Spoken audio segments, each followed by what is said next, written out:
अंडे से बनी ऐसी लाजवाब रेसिपी ना तो आपने पहले कभी देखी होगी और ना ही पहले कभी बनाई होगी। ना तो यहाँ पर हम अंडा बनाएंगे, ना ही यहाँ पर ऑमलेट बनाएंगे। बिल्कुल अलग ही और यूनिक ही रेसिपी है। तो चलिए इसे हम बनाना शुरू करते हैं। तो इस रेसिपी को बनाने के लिए मैंने यहाँ पर लिए हैं 2 कच्चे अंडे। अंडों को हम इस तरह से फोड़ लेंगे। मैंने क्वांटिटी में यहाँ पर 2 अंडे लिए। आप चाहे तो इससे ज़्यादा भी अंडे ले सकते हैं। जितने ज़्यादा अंडे लेंगे ये रेसिपी उतनी ही बढ़िया बनकर तैयार होगी। अब इसके अंदर हम डाल देते हैं 1/4 चम्मच के करीबन हल्दी पाउडर, 1/4 चम्मच डाल देंगे नमक। अंडे को हम अच्छी तरह से फेंट लेंगे। बहुत ही कम मसाले के साथ ये रेसिपी बनकर तैयार होगी और खाने में बहुत ज़्यादा टेस्टी लगेगी।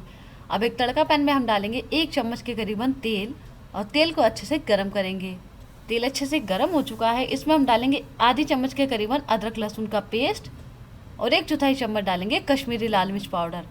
इन दोनों को हम इस तरह से चलाते हुए पकाएंगे ताकि इसके अंदर का जो कच्चापन है वो चला जाए। ये सारी प्रोसेस आपको लो फ्लेम पर करनी है, तो गैस की फ्लेम को हाई बिल्कुल भी नहीं करिएगा। दोनों चीज़ें अच्छे से पक चुकी है। अब जो हमने अंडे का घोल रेडी किया था उस अंडे के घोल को हम इसके अंदर डाल देंगे। ये सारी प्रोसेस के समय आपको गैस की फ्लेम को बिल्कुल लो रखना है क्योंकि बहुत ही इंपॉर्टेंट स्टेप है। आपको इस तरह से यहाँ पर इसे पकाना है। अब ये हल्का सा पक चुका है तो देखिए हम चम्मच से इस तरह से दबाएंगे इसे तो जो इसका लिक्विड है ये नीचे चला जाएगा और फिर उसे हम पकने देंगे। और इसी तरह से हम तीनों साइड से इसे चलाते हुए सारे लिक्विड को हम इस तरह से नीचे जाने देंगे पैन के अंदर, जब तक कि जो इसके अंदर का लिक्विड है वो ऑलमोस्ट कम ना हो जाए। आप जो नॉर्मल ऑमलेट बनाकर खाते हैं ना, उससे इसका टेस्ट कहीं ज़्यादा अलग होता है और खाने में बहुत ज़्यादा टेस्टी लगता है।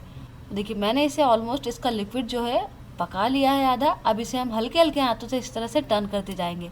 जैसा जैसा यह हल्का हल्का पकते जाएगा तो इसे आपको टर्न करना है।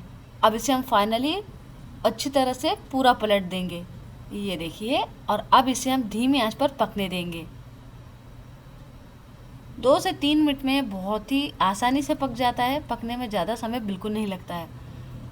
और मैंने इसमें वेजिटेबल्स का इस्तेमाल नहीं किया है। आप चाहें तो वेजिटेबल्स का इस्तेमाल भी कर सकते हैं। तो ये दूसरे साइड से भी पक चुका है। इसे हम पलट देते हैं। ये देखिए वाह कितना बढ़िया दिखाई दे रहा है और टेस्ट में तो बहुत ही लाजवाब है ये। इस रेसिपी को एक पोंच कहा जाता है। आप इस रेसिपी को किस नाम से जानते हैं मुझे कमेंट्स करके ज़रूर बताइएगा। ये अच्छी तरह से पक चुका है, ये देखिए। तो इसे हम बाहर निकाल लेंगे प्लेट पे। अब इसे आप चाहें तो सेजवान चटनी या मेयोनीज किसी भी चीज़ के साथ खाएं। खाने में बहुत ज़्यादा टेस्टी लगता है और बनाने में कितना आसान है आपने देख ही लिया होगा। तो इस रेसिपी को ट्राई ज़रूर करें। हम फिर मिलेंगे एक मज़ेदार सी नई रेसिपी के साथ। Thank you friends, you are watching my video.